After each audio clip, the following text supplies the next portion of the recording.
Hi friends, welcome back to my YouTube channel. ಹೇಗಿದ್ರೆ ಎಲ್ಲರೂ ಚೆನ್ನಾಗಿದ್ದೀರಿ ಅಂತ ಭಾವಿಸ್ತಾ ಇವತ್ತಿನ ವ್ಲಾಗನ್ನು ಸ್ಟಾರ್ಟ್ ಮಾಡ್ತಾ ಇದ್ದೀನಿ. ಇವತ್ತು ಚಿಂಟುನ ಸ್ಕೂಲಿಗೆ ಬಿಡ್ತಾ ಇಲ್ಲ, ಅಂದರೆ 3-4 ದಿನ ಆಯಿತು ಅವನಿಗೆ ಹುಷಾರಿಲ್ಲ. ಸ್ವಲ್ಪ ಒಂದು 2 ಸಲ ಹಾಸ್ಪಿಟ್ಲಿಗೆ ಕೂಡ ಹೋಗಿ ಬಂದೆ. ಅಲರ್ಜಿ ಅಂತ ಹೇಳಿದರು. ಸೊ ಹಾಗಾಗಿ ಅವನಿಗೆ ಮಧ್ಯಾಹ್ನ ಮೆಡಿಸಿನ್ ಎಲ್ಲ ಇದೆ, ಹಾಗಾಗಿ ಅವನನ್ನು ಕರ್ಕೊಂಡು ಹೋಗ್ತಾ ಇಲ್ಲ.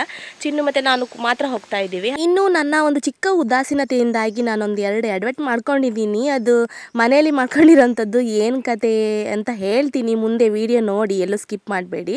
ಹಾಗೆಯೇ ಇನ್ನು ಇವತ್ತಿನ ಒಂದು ಫುಲ್ ವ್ಲಾಗ್ ನಿಮ್ಗೆಲ್ರಿಗೂ ಇಷ್ಟ ಆಗುತ್ತೆ ಅಂತ ಭಾವಿಸ್ತೀನಿ. ಇನ್ನು ವಿಡಿಯೋ ನೋಡ್ತಾ ಇರೋರಲ್ಲಿ ಒಂದು ಮನವಿ, ದಯವಿಟ್ಟು ನೀವು ವಿಡಿಯೋ ನೋಡ್ತಾ ಇರೋರು ಹಾಗೆಯೇ ಒಂದು ತಮ್ಸಪ್ ಮಾಡ್ಕೊಳ್ಳಿ. ತಮ್ಸಪ್ ಅಂದರೆ ಲೈಕ್ ಮಾಡ್ಕೊಳ್ಳಿ. ಹಾಗೆಯೇ ಶೇರ್ ಮಾಡ್ಲಿಕ್ಕೆ ಆಗಲಿಲ್ಲ ಅಂದರೂ ಕೂಡ ಜಸ್ಟ್ ಒಂದು ಕಮೆಂಟ್ ಹಾಕಿ ಅಂತ ತಿಳಿಸ್ತಾ ಇವತ್ತಿನ ವಿಡಿಯೋವನ್ನು ಕಂಟಿನ್ಯೂ ಮಾಡ್ತಾ ಇದ್ದೀನಿ.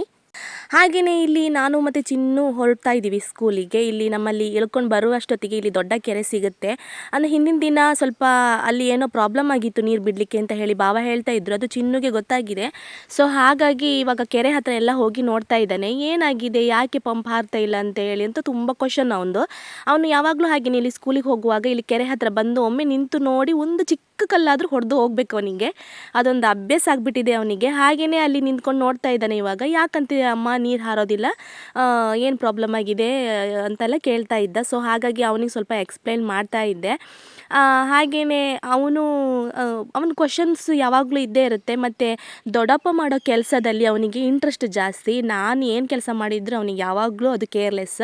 ದೊಡ್ಡಪ್ಪ ಅದೇನೋ ಹೇಳ್ತಾ ಇದ್ರಲ್ಲ ನೀರು ಬಗ್ಗೆ ಎಲ್ಲ, ಅದ್ರ ಬಗ್ಗೆ ಜಾಸ್ತಿ ಕಾನ್ಸಂಟ್ರೇಷನ್ ಮಾಡಿಬಿಟ್ಟಿದ್ದ ಅವ್ನು. ನಿನ್ನೆನೆ ತಲೆಗೆ ಹಾಕೊಂಡ್ಬಿಟ್ಟಿದ್ದ. ನಾನು ಅದನ್ನು ಅಬ್ಸರ್ವ್ ಮಾಡಿರಲಿಲ್ಲ. ಅದ್ರ ಬಗ್ಗೆನೇ ಕೇಳ್ತಾ ಇದ್ದ ಪದೇ ಪದೇ ಹೋಗ್ತಾ ಇರಬೇಕಾದ್ರೆ. ಮತ್ತು ಇನ್ನು ಚಿಂಟುನ ಎಷ್ಟು ದಿನ ಸ್ಕೂಲಿಗೆ ರಜೆ ಮಾಡಿಸೋದು, ನಾಳೆ ಬರ್ತಾನಾ, ನಾಳೆ ಕಳಿಸ್ತೀಯಾ, ಏನು ಎಂತ ಅಂತ ಹೇಳಿಬಿಟ್ಟು ಕೇಳ್ತಾ ಇದ್ದ. ಹಾಗೆಯೇ ಇಲ್ಲಿ ಸ್ಪ್ರಿಂಕ್ಲರ್ ಹಾರ್ತಾ ಇದೆ, 1 ನಿಮಿಷ ಇರಮ್ಮ, ಹೋಗು ಅಂತ ಹೇಳಬೇಡ, ಒಂದು ಸ್ವಲ್ಪ ಹೊತ್ತು ನಿಂತ್ಕೊಂಡು ನೋಡ್ಕೊಂಡು ಹೋಗ್ತೀನಿ ನಾನು ಅಂತ ಹೇಳ್ತಾ ಇದ್ದ. ಮತ್ತು ಇನ್ನು ಚಿಂಟು ಕೂಡ ಇಲ್ಲ ಅಲ್ವಾ, ಹಾಗಾಗಿ ಪರವಾಗಿಲ್ಲ, ಸ್ವಲ್ಪ ಆರಾಮಲ್ಲೇ ಹೋಗ್ತಾ ಇದ್ದೀವಿ.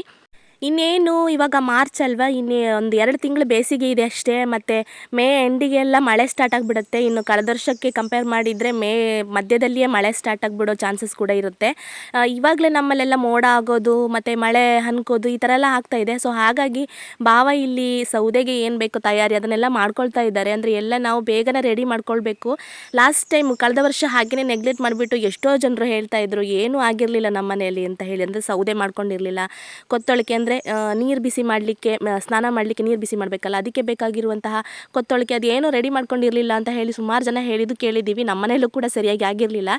ಇನ್ನು ನಾನು ಇಲ್ಲಿ ದಾರಿಲಿ ಹೋಗ್ತಾನೆ ಸ್ವಲ್ಪ ಒಂದು ದಾರಿಲಿ ಒಂದು ಗೇರು ಬೀಜ ಮರ ಇದೆ, ಅಲ್ಲಿಂದ ಸ್ವಲ್ಪ ಬೀಜ ಎಲ್ಲ ತೊಗೊಳ್ಬೇಕು. ಸೊ ಹಾಗಾಗಿ ಚಿನ್ನು ಹೇಳ್ತಾ ಇದ್ದ, ನೀನು ಬೀಜ ಎಲ್ಲ ತೊಗೊಂಡು ಬಾ, ನಾನು ವೀಡಿಯೋ ಮಾಡ್ಕೊಳ್ತೀನಿ ಅಂತ ಅವನಾಗೆ ಹೇಳ್ತಾ ಇದ್ದ. ಸೊ ಫಸ್ಟ್ ಟೈಮ್ ಅವನು ಆ ಥರ ಹೇಳ್ತಾ ಇರೋದು. ನಾನಾಗಿ ಅಂದರೆ ಅವನಾಗಿ ನಾನು ವೀಡಿಯೋ ಮಾಡ್ತೀನಿ, ನೀನು ಮೊಬೈಲ್ ಕೊಡು ಅಂತ ಹೇಳ್ತಾ ಇರೋದು. ಸೊ ಹಾಗಾಗಿ ನಂಗೆ ಸ್ವಲ್ಪ ವಿಚಿತ್ರ ಅನ್ನಿಸ್ತು. ಆದರೂ ಕೂಡ ಮಾಡು ಹಾಗಾದರೆ ಅಂತ ಹೇಳಿಬಿಟ್ಟು ಮೊಬೈಲ್ ಕೊಟ್ಟೆ.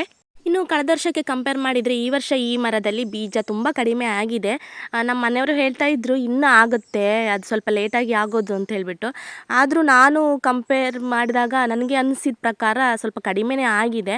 ಇನ್ನು ಆ ಬೀಜ ಹಣ್ಣಲ್ಲೆಲ್ಲ ಹುಳ ಇದ್ದರೆ ನನಗೆ ತುಂಬ ಹೇಸಿಗೆ ಆಗುತ್ತೆ. ಅದು ನನಗೆ ಮುಂಚಿಂದ ಅದೊಂದು ಅಭ್ಯಾಸ. ಅದಕ್ಕೆ ಒಂದು ಎಲೆ ಹಿಡ್ಕೊಂಡು ಅದನ್ನು ತಿಪ್ಪಿ ಅಂದರೆ ತಿರುಂಟಿಬಿಟ್ಟು ನಾನು ಬೀಜ ತಗೊಳ್ತಾ ಇದ್ದೀನಿ. ಇನ್ನು ಇಲ್ಲಿ ಪೈನಾಪಲ್ ಆಗಿದೆ, ಚೌಳಿಕಾಯಿ ಅಂತ ಹೇಳ್ತೀವಿ ನಾವು, ಅದರದ್ದು ಒಂದು ವೀಡಿಯೋ ಮಾಡ್ಕೊಳ್ತಾ ಇದ್ದ ಚಿನ್ನು. ಅದಾದಮೇಲೆ ನಾನು ಎಲ್ಲೂ ವೀಡಿಯೋ ಮಾಡ್ಕೊಳಕ್ಕೆ ಹೋಗಲಿಲ್ಲ. ಸೀದಾ ಅವನನ್ನು ಕರ್ಕೊಂಡು ಸ್ಕೂಲಿಗೆ ಬಿಟ್ಬಿಟ್ಟು ಬಂದೆ. ಬರುವಾಗಲೇ ಇನ್ನು ಮೇಲ್ಗಡೆ ಒಂದು ಬೀಜ ಮರ ಇದೆ, ಗೇರು ಬೀಜ ಮರ, ಅಲ್ಲಿಗೆ ಅಂದರೆ ಅಲ್ಲಿಂದನೂ ಸ್ವಲ್ಪ ಬೀಜ ಎಲ್ಲ ಕಲೆಕ್ಟ್ ಮಾಡಿ ಹೋಗುವ ಅಂತ ಹೇಳ್ಬಿಟ್ಟು 2 ಬೀಜ ಇದೆ, ಮರ ಇದೆ. ಸೊ ಅದರಲ್ಲಿ ಒಂದರಲ್ಲಿ ಆಗಿಲ್ಲ, ಇವಾಗ ಸ್ವಲ್ಪ ಸ್ಟಾರ್ಟ್ ಆಗಿದೆ ಅಷ್ಟೇ. ಒಂದೊಂದು ಅಲ್ಲಲ್ಲಿ ಒಂದೊಂದು ಆಗ್ತಾ ಇದೆ ಅಷ್ಟೇ. ಇನ್ನು ಅಲ್ಲಿ ಹೀಗೆ ನೋಡ್ತಾ ಇರಬೇಕಾದ್ರೆ ನನಗೊಂದು ಶಾಕ್ ಆಯಿತು. ಇಲ್ಲಿ ಕೆಳಗಡೆ ಪಕ್ಕದಲ್ಲಿ, ಈ ಕಡೆ ನಮ್ಮ ಜಾಗ, ದಾರಿಯಿಂದ ಈ ಕಡೆ, ಆ ಕಡೆ ಒಬ್ಬರು ಚಿಕ್ಕಪ್ಪನ ಜಾಗ ಇದೆ, ಅಲ್ಲಿಂದ ಹೊಗೆ ಬರ್ತಾ ಇದೆ. ನನಗೆ ಸ್ವಲ್ಪ ಭಯ ಆಯಿತು. ಯಾಕೆಂದರೆ ಲಾಸ್ಟ್ ಟೈಮು 2 ಇನ್ಸಿಡೆಂಟ್ ಆಯಿತು ನಮ್ಮ ಊರ ಹತ್ತಿರದಲ್ಲೇ. ಈಗ ಅಂದರೆ ನಮ್ಮ ಮನೆ ಹತ್ತಿರದಲ್ಲೇ ಮೊನ್ನೆ ಒಂದಾಯಿತು. ಅಂದರೆ ಕಾಡಿಗೆ ಬೆಂಕಿ ಬೀಳೋದು, ಅದು ಯಾರು ಹಾಕಿದ್ದ ಆಟೋಮೆಟಿಕ್ ಬಿದ್ದಿದ್ದ ಏನೂ ಗೊತ್ತಿಲ್ಲ.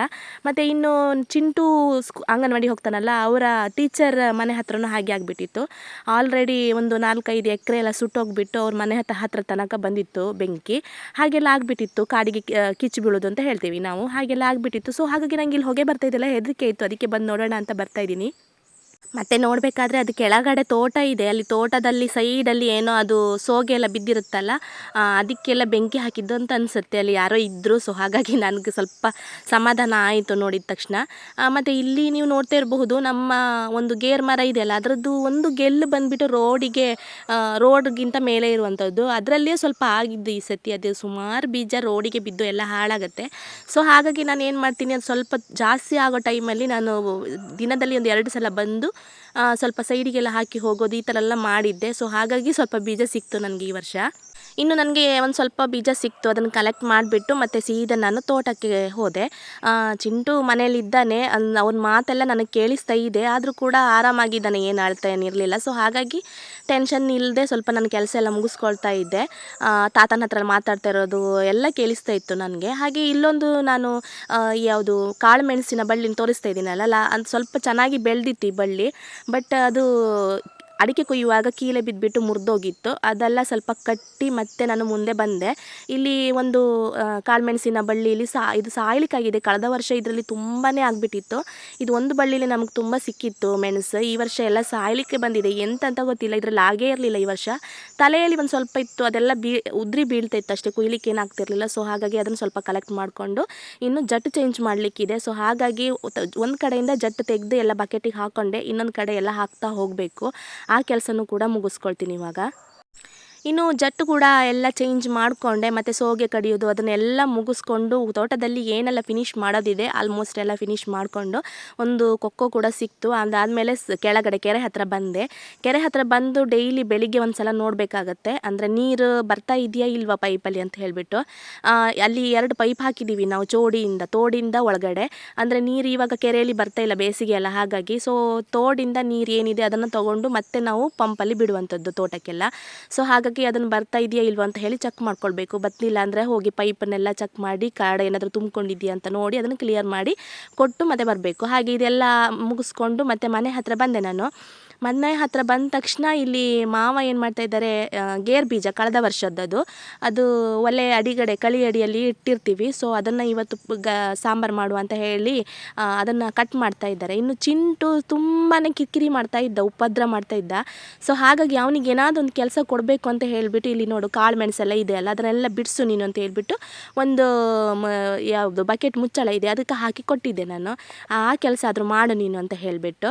ಇನ್ನು ಅವನು ಆ ಕೆಲಸದಲ್ಲಿ ಮುಳುಗಿದ್ರೆ ಇಲ್ಲಿ ನೋಡಿ, ನಾನು ಆವಾಗಲೇ ಸ್ಟಾರ್ಟಿಂಗಲ್ಲಿ ಹೇಳ್ದೆಲ್ಲ, ನಾನೊಂದು 2 ಅಡ್ವರ್ಟ್ ಮಾಡ್ಕೊಂಡಿದ್ದೀನಿ ಅಂತ ಹೇಳ್ಬಿಟ್ಟು.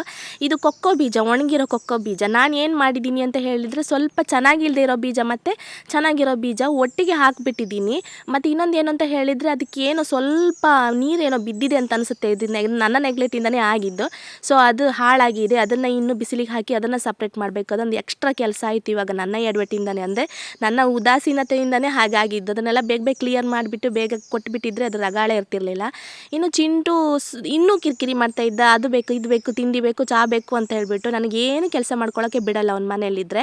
ಸೊ ಅವನಿಗೆ ಒಂದು ಬನ್ ಕೊಟ್ಟೆ, ಒಂದು ಅವನಿಗೆ ಸಾಕಾಗಲ್ಲ, ಯಾವಾಗ ನೋಡಿದರೆ ಅವ್ನು 2 ಕೇಳ್ತಾನೆ.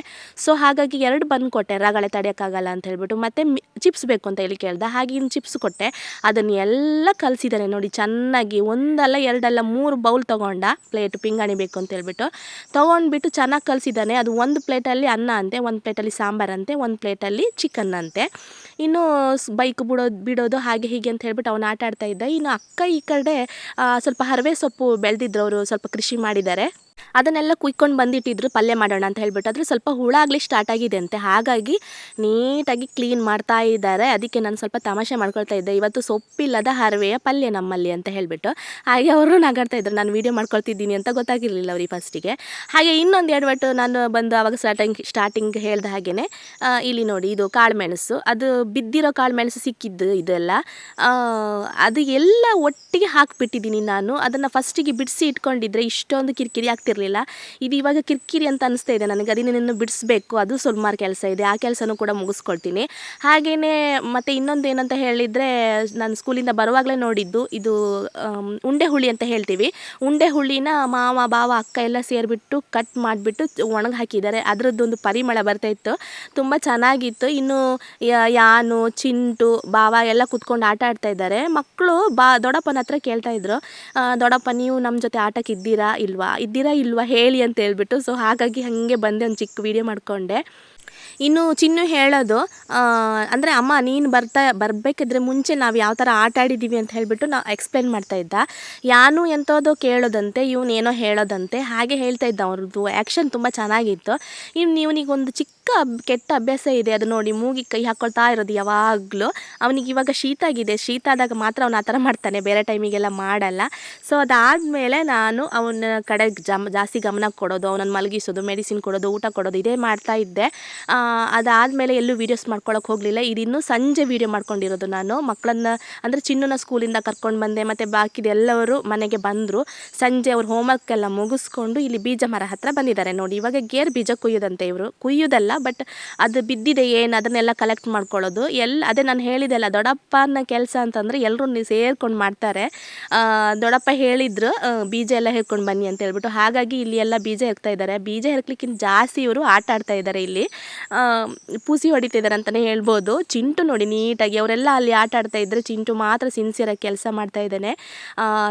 ಅಲ್ಲಿ ಸೈಡಲ್ಲಿ ಒಂದು ಬೀಜ ಹಣ್ಣು ಎಲ್ಲೋ ಕಾಣಿಸ್ತಾವನಿಗೆ. ಸೊ ಹಾಗಾಗಿ ಅದನ್ನು ಬಂದು ತೊಗೊಳ್ತೀನಿ ಅಂತ ಹೇಳಿಬಿಟ್ಟು ಇಲ್ಲಿ ಬರ್ತಾ ಇದ್ದಾನೆ. ಇವ್ರು 4 ಜನ ಇಲ್ಲಿದ್ದಾರೆ, ಬಾಕಿದ್ದು ಇಬ್ಬರು ಎಲ್ಲಿ ಹೋದರು ಅಂತ ಹೇಳಿಬಿಟ್ಟು ನೋಡ್ತಾ ಇದ್ದೀನಿ. ಆ ಕಡೆಯಿಂದ ಬರ್ತಾ ಇದ್ದಾರೆ ಅವರು, ಮೇಲ್ಗಡೆಯಿಂದ ಬರ್ತಾ ಇದ್ರು. ಸೊ ಹಾಗಾಗಿ ಮಕ್ಕಳ ಆಟ ಇಲ್ಲಿನೇ ಮುಂದುವರಿತಾನೇ ಇತ್ತು. ನಾನು ಕೂಡ ಇಲ್ಲಿನೇ ವಿಡಿಯೋ ಎಂಡ್ ಮಾಡ್ಕೊಳ್ತಾ ಇದ್ದೆ. ಇನ್ನು ಅಂದರೆ ಪಂಪ್ ರನ್ ಆಗ್ತಾ ಇದೆ, ಆಫ್ ಮಾಡಲಿಕ್ಕೆ ನನಗೆ ತೋಟಕ್ಕೆ ಹೋಗಬೇಕು. ಸೊ ಹಾಗಾಗಿ ಅಲ್ಲಿನೇ ವಿಡಿಯೋ ಎಂಡ್ ಮಾಡ್ತಾ ಇದ್ದೀನಿ. ಈ ಒಂದು ವಿಡಿಯೋ ನಿಮಗೆಲ್ಲರಿಗೂ ಇಷ್ಟ ಆಗಿತ್ತು ಅಂತ ಭಾವಿಸ್ತೀನಿ. ಇಷ್ಟ ಆದರೆ ಪ್ಲೀಸ್ ಒಂದು ಲೈಕ್ ಮಾಡಿ, ಶೇರ್ ಮಾಡಿ, ಕಮೆಂಟ್ ಮಾಡಿ. ಹಾಗೆಯೇ ಸಬ್ಸ್ಕ್ರೈಬ್ ಮಾಡಿಲ್ಲ ಅಂದರೆ ಇವಾಗಲೇ ಸಬ್ಸ್ಕ್ರೈಬ್ ಮಾಡಿ ವಿಡಿಯೋನ ನೋಡಿ ಸಪೋರ್ಟ್ ಮಾಡಿ ಅಂತ ಹೇಳ್ತಾ ಮುಂದೆ ಒಂದು ಹೊಸ ವಿಡಿಯೋದೊಂದಿಗೆ ಮತ್ತೆ ಸಿಗ್ತೀನಿ. ಅಲ್ಲಿವರೆಗೂ ಎಲ್ಲರಿಗೂ take care, bye. Thank you for watching.